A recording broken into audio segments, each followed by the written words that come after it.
Hi, welcome to our channel of IGNOU Audiobooks, Indira Gandhi National Open University School of Interdisciplinary and Transdisciplinary Studies, SOITS.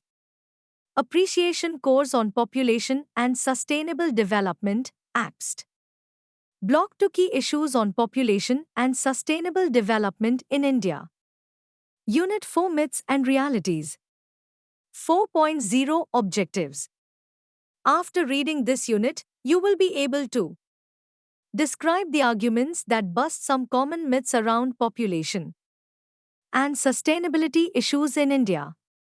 Interrogate and analyze the meaning of development and its linkage with population and sustainable development in India, and unravel the class and gender dimensions inherent in discussions around population and sustainable development in India. 4.1 Introduction. This unit is intended to address some of the arguments that are commonplace in discourses around population and sustainable development issues in India. However, many of these commonly held beliefs are myths. According to the Oxford Concise English Dictionary, a myth is a widely held but false belief or an exaggerated or idealized conception of something. Thus, it is important to understand that these exaggerated or false beliefs can be busted with the help of analytical perspectives that are more in tune with ground realities.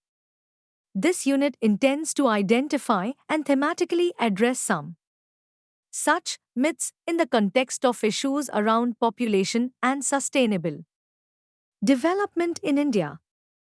Towards this goal, this unit will broadly address 4 issues framed as questions. In the subsequent sections, namely, India and its population, a problem, population and sustainability, inverse relationship, development, for whom, and at what cost, and finally, population and sustainability issues in India. Lessons from other parts of the world. Each of the following sections further address specific myths using arguments, statistics and examples to demonstrate the faulty logic that is sought to be furthered through each of those myths. 4.2 India and its population, a problem?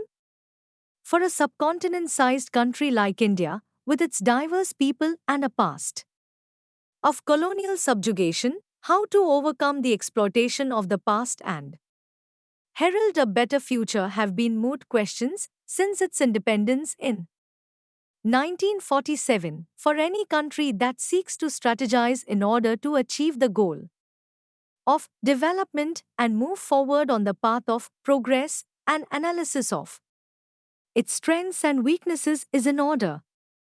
It is in this context that India's population, considered to be huge, is often viewed as a burden, a problem that needs to be controlled.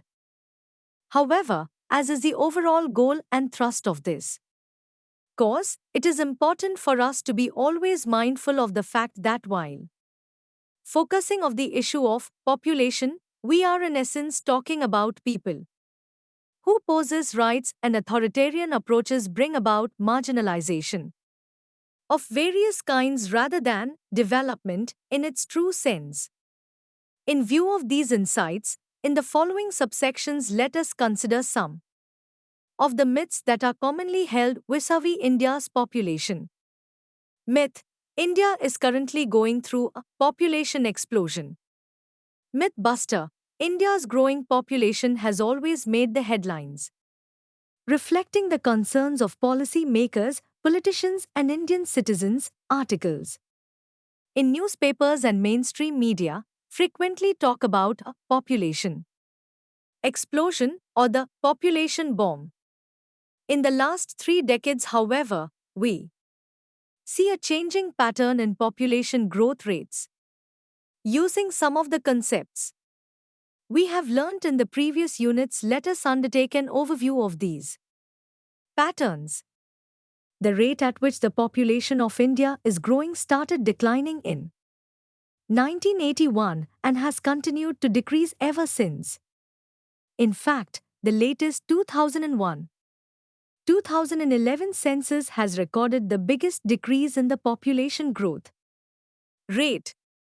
The average exponential growth rate has declined from 1.972% in 1991 to 2001 to 1.64% in 2001 to 2011. Further, the average number of children a woman has in her lifetime, also known as the total fertility rate (TFR), has reduced from 6 in 1951 to 2.5 in 2011. Between 2001 to 2011, population in 15 states and union territories has grown by less than 1.5% per annum, and 11 states have already achieved replacement level fertility, while another 4 are around replacement level. The above factors indicate that, contrary to common perception, India is currently not undergoing a population explosion. However, it is true that even though population rates are declining nationally and in a number of states, India's population continues to grow. To understand this phenomenon, it is important to learn the main reasons causing population growth. These are population momentum, the tendency for population growth to continue because of the relatively high concentration of young people in the reproductive age, even though couples themselves have fewer children. Population momentum accounts for approximately two-thirds of the projected population increase in India. The unmet need for contraception, which means that the population are not able to access the contraceptives they require to better space and limit the number of children they have. This accounts for approximately 20% of population growth. High desired fertility only contributes to 10% of population growth. The desire for more children arises in families who wish to secure family income and security in the face of high rates of infant mortality, and is compounded by lack of education and health services, the low status of women, and a strong preference for male children. Myth: population control is the main objective of India's national population policy. Mythbuster: India's National Population Policy (NPP), which came into being in the year 2000, reflects the paradigm change in the thinking on population issues ushered in by the International Conference on Population and Development (ICPD), held in 1994. You will be learning more about debates emerging from this landmark conference and its implications in Block 3. The distinguishing feature of the NPP is that it marks a decisive shift away from coercive and target-based approaches to family planning that were synonymous with population control. Instead of a narrow focus on curbing population, the NPP embodies a larger set of economic and social goals aimed at the overall well-being of individuals. It becomes evident that the NPP's approach emphasizes the need to address critical issues of human development, which include access to basic health services, primary and secondary education, and basic amenities of water, sanitation, and housing. Places considerable value on providing voluntary and informed choices to people that are gender sensitive and client friendly. Takes a holistic view of population in the larger context of promoting sustainable development. A.R. Nanda, one of the chief architects of India's national population policy, writes that NPP 2000 is guided by the important considerations of human development, equity, and human rights. With this understanding, let's take a closer look at the stated objectives of our national population policy. The National Population Policy 2000. Immediate objectives: address unmet need for contraception, healthcare infrastructure, and health personnel. Provide integrated services for basic reproductive and child care. Midterm objectives. Bring TFR down to replacement level by 2010. Long-term goals. Acquire a stable population by 2045 at a level consistent with the requirements of sustainable economic growth, social development, and environmental protection. 4.3 Population and sustainability. Inverse relationship. In this section, we will critically probe the question whether population and sustainability are linked in an inverse relationship, i.e., whether a large population means threat to sustainability, or in other words, a small population is ideal for bringing about sustainable development for all.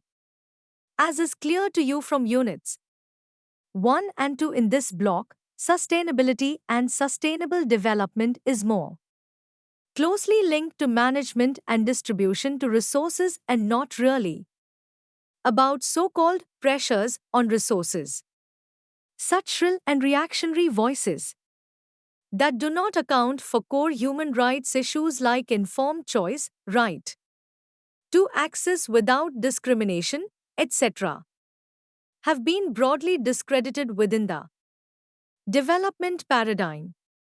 In the following subsection, we will directly engage with some alarmist views and demonstrate how they are in essence myths.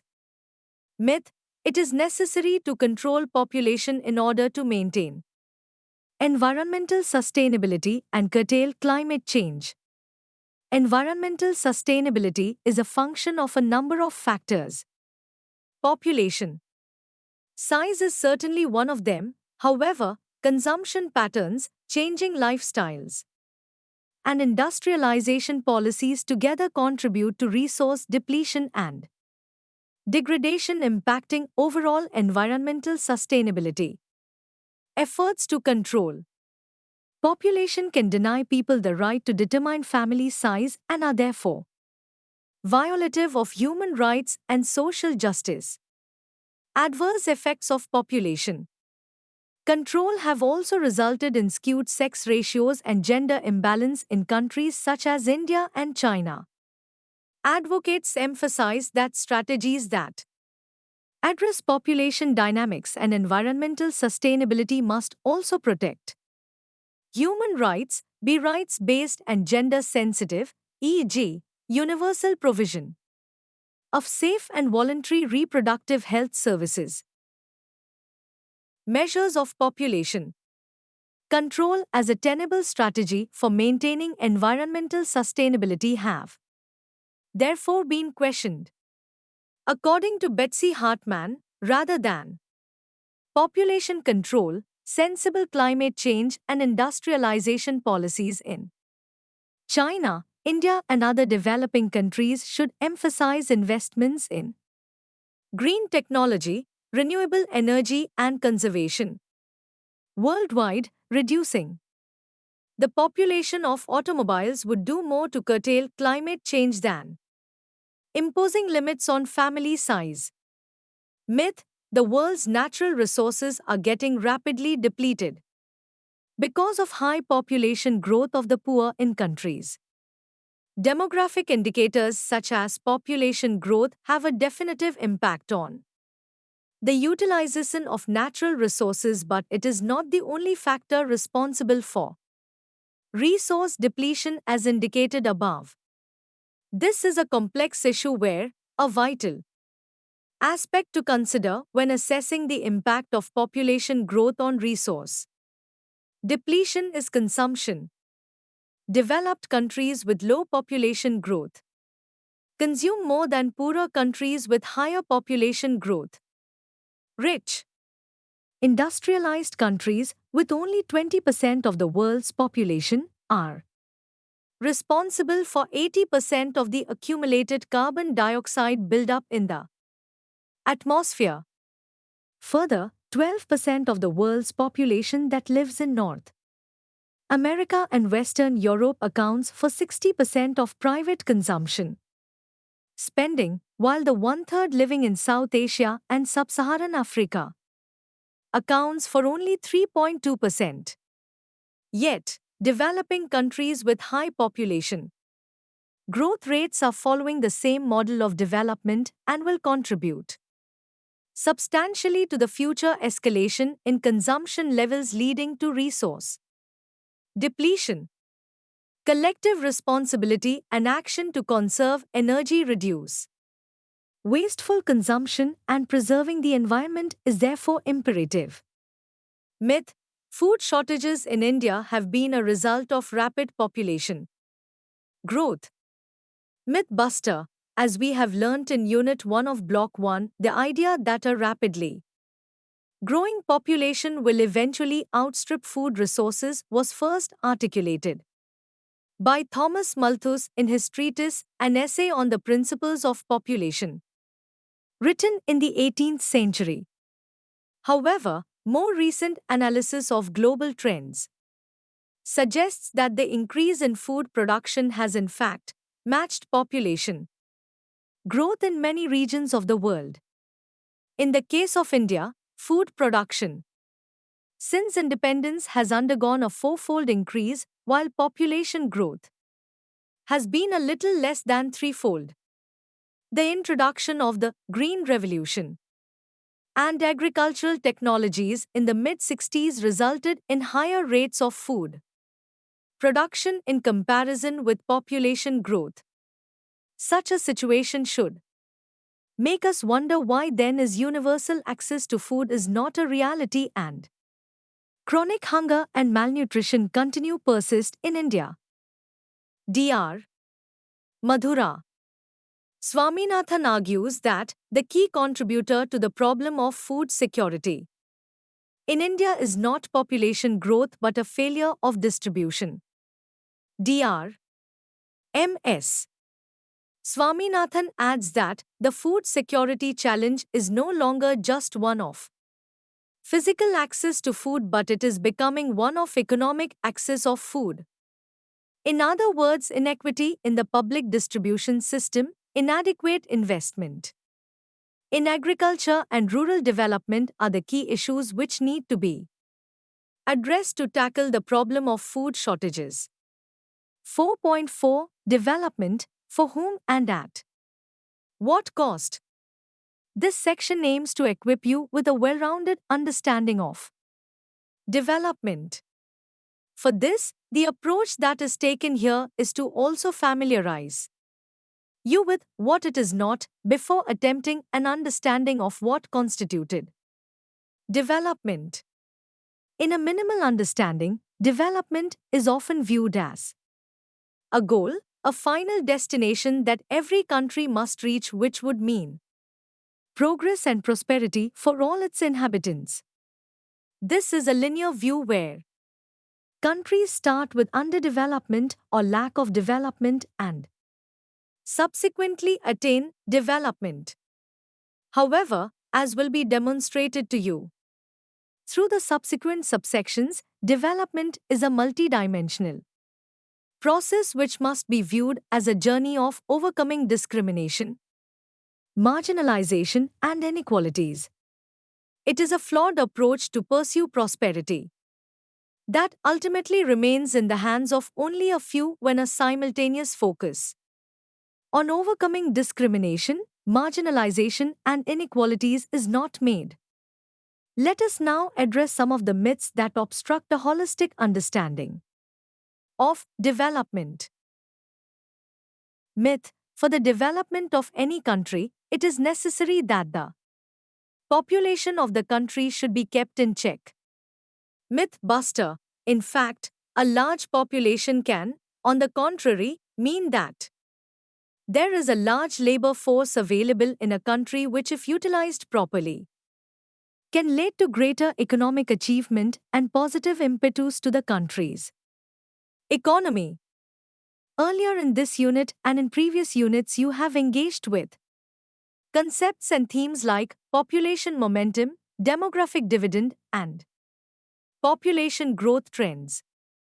Your engagement with these issues must have illustrated the importance of contextualizing the population of any country before drawing conclusions about the burdensome nature of a huge population.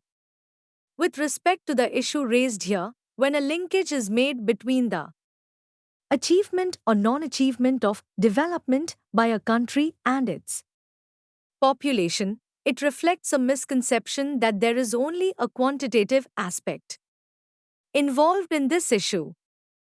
Development, in fact, is not quantifiable in its totality.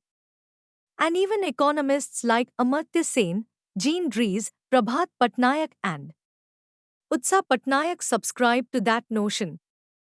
Amartya Sen defines development as a process of expanding the real freedoms that people enjoy.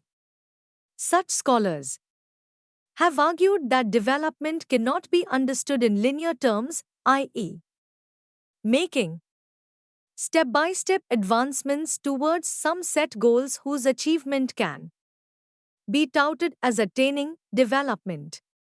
Instead, development is to be understood as a process where the emphasis is on the multidimensional improvement of people's quality of life, including, but not limited to, social, economic, educational, political, and health dimensions. Moreover, population also needs to be accounted for not just in terms of numbers, i.e., how big or small it is, but also in terms of the human resource pool of the country.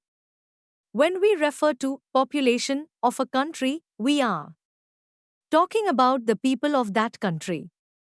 To look at population as an aggregate of people who are entitled to some rights and have some duties towards their country is to move away from mere number crunching to a rights-based approach.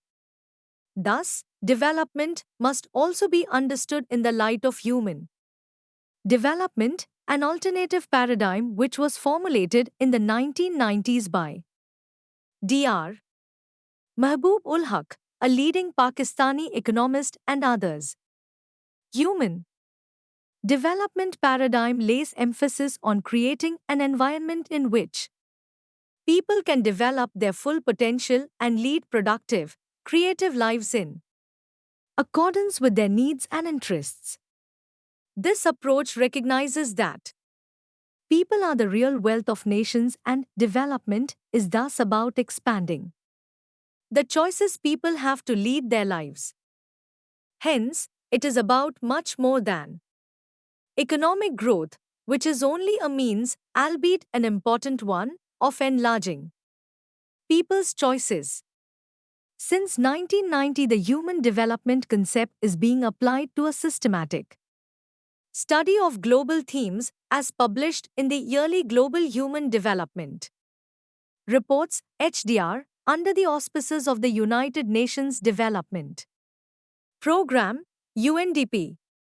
The overall measure Human Development Index is accompanied by sectoral indices like Gender Inequality Index, GII, Gender Empowerment Measure, GEM, and the Global Hunger Index, GHI. According to the Human Development Report 2011, India ranks 134 among 187 countries on the HDI and 129th in terms of the GII among 146 countries. China, which is more populous than India, ranks 101 on the HDI. Moreover, to further bust this myth of a correlation between development, high economic prosperity, low population, take the case of Indonesia. It is the world's fourth most populous country, has lesser gross domestic product, GDP, than India but performs much better on the HDI by ranking 124 as compared to India's 134. Myth: poor people have more children because they do not appreciate the benefits of family planning. Myth buster: the poor, particularly poor women, often have large unmet needs for contraception, i.e., inability to use them despite not wanting to have any more children. This inability to use contraceptives can be due to various reasons, but in the Indian context, most important reasons are lack of awareness about the idea of contraception or the range of such choices available and non-availability of desired means of contraception. In some poorer states of India, unmet needs for contraception are as high as 25%. Various studies have shown that the desire for family planning has increased in poor families over the years. Resistance to the idea of using contraception and finding merit in family planning is not a characteristic of just the poor per se. For one, irrespective of poverty or affluence, there are such resistances from some religious conservatives as well. Thus, it is not correct to single out the poor as particularly resistant to the idea of family planning.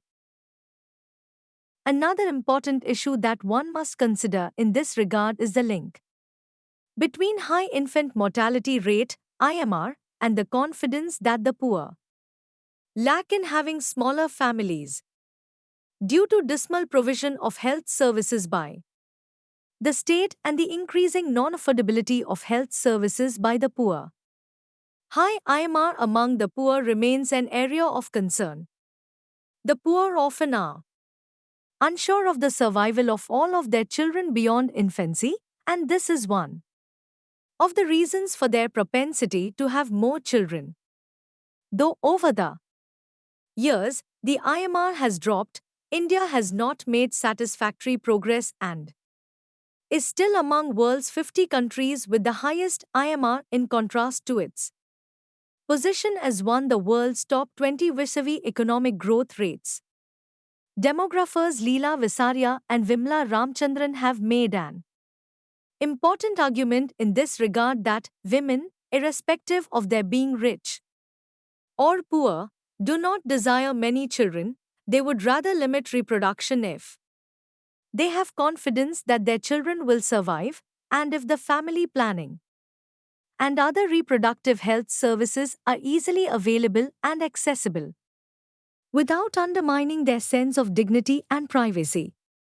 Experience of women's empowerment programs in the government sector and among NGOs has amply demonstrated that enhancing women's status and, in particular, their decision-making and bargaining power within the family and the community has a positive impact on a number of development indicators including education of girls, family size and children's health.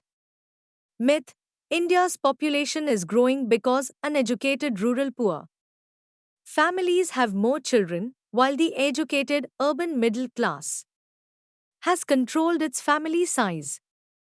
Myth buster: Population dynamics in India are diverse and complex. While there are significant variations in population patterns, one trend that is easily discernible is that the decline in fertility has been common across all social groups. The extent, degree, and timing of this decline have varied significantly from state to state and between regions. Nonetheless, by and large, whether it is the uneducated or educated, rural or urban, a majority of people prefer smaller families, and we have data to confirm this fact. Under the NFHS 3 survey, 69% of women in the age group from 15 to 49 considered 2 or less as the ideal number of children. An additional 19% of women in the same age group considered 3 to be ideal number of children. Conversely, only 9% of women wanted to have 3 or more children. Myth: Women need newer and more effective contraceptives because they are primarily responsible for reproduction. Myth buster: First of all, though it is true that women have been biologically endowed with greater role in procreation, reproduction has to be understood beyond biological aspects to include its social dimensions. While arguably, childbearing involves a greater role of women, there is nothing in child-rearing, apart from lactation, which though critical, is only a limited aspect of nurturing children that men cannot do. Thus, understood in a holistic manner, reproduction is not something that only involves women or that it should be only their concern or responsibility.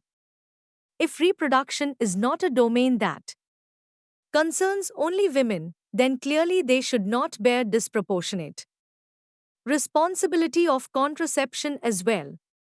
Planning a family, taking decisions about means of contraception and other related matters should be a consultative and participatory process for both men and women. However, in a patriarchal context, women are often not in a position to bargain and negotiate effectively, and often men are not sensitive enough to engage with them. In an atmosphere of silence or that of sanction against contraception, many a times women also use contraception surreptitiously. It is here that the role of the state and even the market becomes important in provisioning safe, affordable, and effective contraceptives. It is also important to have a sensitive and rights based approach when it comes to women and interventions in their bodies for biological reproduction. An important issue here is the right to reproductive self determination that women possess. It covers a range of entitlements that women have, including reproductive security and sexuality, health, equality, and autonomous decision making. Reproductive rights are the rights to make reproduction decisions free of discrimination, coercion, and violence. Realization of women's reproductive rights entails respect for the right to reproductive self-determination, maternal health, elimination of gender-based discrimination in provision of health care, special protection of women from harmful conditions of work during pregnancy, child care, and related assistance to working parents, free nutrition, where necessary, maternity relief, and special provision of health care to rural women. These rights are guaranteed specifically by Article 3 of the Convention to eliminate all forms of discrimination against women, CEDAW, and also find a place in Caro and Beijing programs of action, as well as many prior international declarations. Additionally, Vanita Nayak Mukherjee rightly points out, it must be emphasized that reproductive rights are not standalone or isolated rights, but intimately and intricately connected to other social, economic, civil, and political rights of men and women, with special rights for women for the biological and social onus and burdens for reproduction that women bear in the context of gender power relations. In view of the above, it is important to acknowledge that women's critical involvement in processes of reproduction has to be understood from a rights based perspective, and they cannot be incessantly viewed as targets of newer contraceptive methods which may have adverse health impacts or involve greater intervention in their bodies. It can be seen that historically the focus has shifted from a prominent role of men to disproportionate burden on women vis-a-vis contraception in India's population discourse. 4.5 Population and sustainability in India. Are there lessons from other parts of the world? In a globalized world, it has become extremely important to adhere to the popular wisdom of think globally, act locally. What is most important here is to be very mindful of local contexts and exigencies before superimposing lessons from other contexts. This is not to say that all contexts exist in isolation and must be viewed as such, Rather, it is important to draw lessons from various other parts of the world and mold the strategies according to our specific concerns.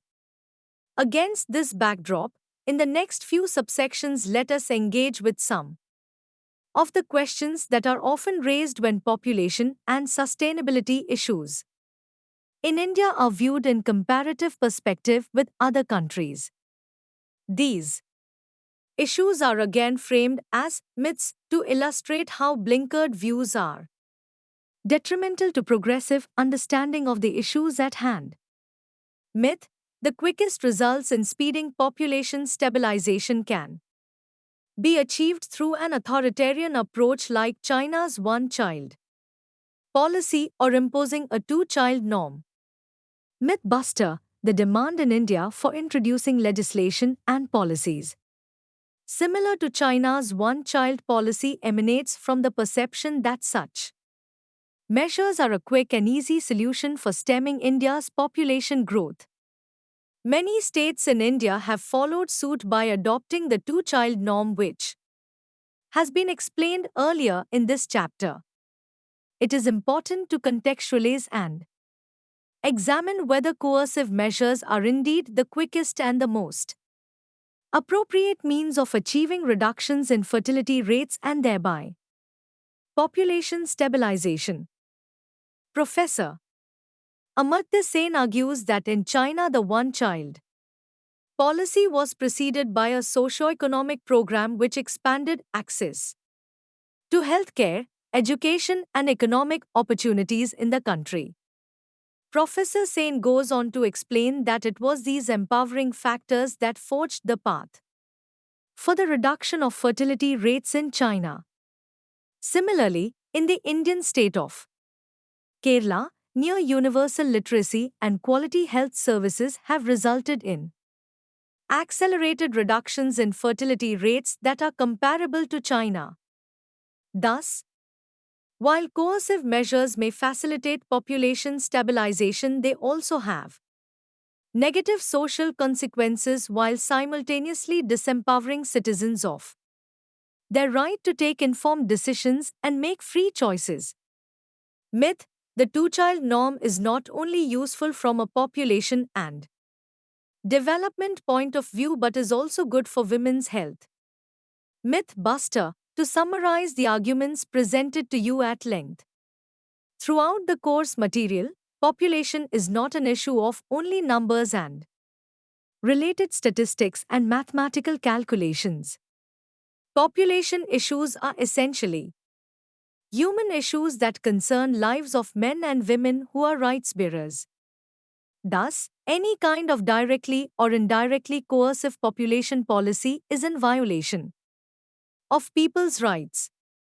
Having a two-child norm implies that the state promotes two children per family and has a system of incentives and disincentives, punishments for achieving it.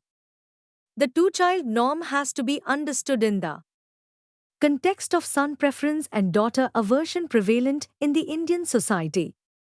The promotion of a two-child norm has also prompted widespread sex selection and sex-selective abortion of the female fetus, resulting in increased abortion-related health risks for women and a skewed sex ratio, particularly in the 0 to 6 years age group, which currently stands at 914 females per 1,000 males in India. While it is true that fewer pregnancies are better for women's overall health and well-being, coercive policies cannot be justified as a means to promote the same. Myth: higher population density leads to lower economic progress. Mythbuster: this is again a myth which incorrectly links high population to economic progress. There is no credible evidence to show that population density and economic progress are indirectly proportional to each other. However, there is statistical evidence to show the opposite. For example, South Korea and the Netherlands have higher population density than India, but both perform better than India as far as economic indicators of development go. Within India, states like Orissa and Madhya Pradesh have a low population density compared to the national average. However, the proportion of people living in conditions of poverty is one of the highest in these states. To see the other side of the coin, Kerala, Punjab, and Haryana are few of the states with highest population densities in the country, but they are also among the affluent states in the country. 4.6 Let us some UP. In this unit, we focused on busting some commonly held myths around population and sustainable development issues in India. The four broad themes under which specific myths were addressed were formulated as questions. And at the end of this unit, you must be in a position to steer towards answering those questions, even if not in a definite way. You must be able to understand that available data, theoretical perspectives strongly informed by ground realities, and a rights-based approach all indicate that India's population should not be viewed as a problem.